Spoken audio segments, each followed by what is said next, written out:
Grabe, ang laki ng ball. I mean, yung sesame ball ha.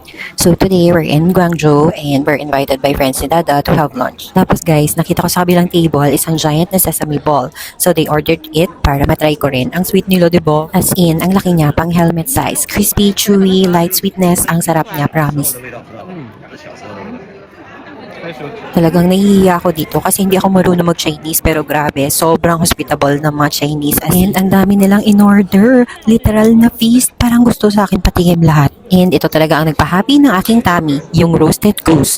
Oh my gosh, crispy skin, super juicy meat. Hindi ako makapagsalita. Sobrang sarap. Kaya nga super grateful ako sa kanila. Kahit tahimik lang ako, ramdam ko talaga yung welcome nila. And alam nila na nag-vlog ako, kaya hinayaan muna nila akong kumuha ng video bago sila kumain. Yung restaurant is styled is like 100 years ago, kaya yung feeling is parang homey and home cooked. Parang bisita ka lang, ganun. Busog sa food, busog sa kindness. Kaya next time, sabi ko sa kanila, ako naman na magdadala sa kanila sa Philippines para matikpan din nila ang lechon char. Looking forward for our next food adventure. Salamat sa food, salamat sa lunch, and salamat sa love. So, kumain kami dyan.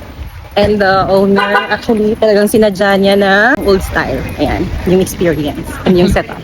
Wow, dito na pala yun. Malapit lang siya sa bahay ng friend ni Dada. Dumaan kami sa Guangzhou Songyuan Old Fire Soup. Grabe ang astig. May legit charcoal stove sa labas. And bawat soup, slow cooked for hours. Di ko pa na-try pero sobrang sold na ako. Babalikan ko to, promise.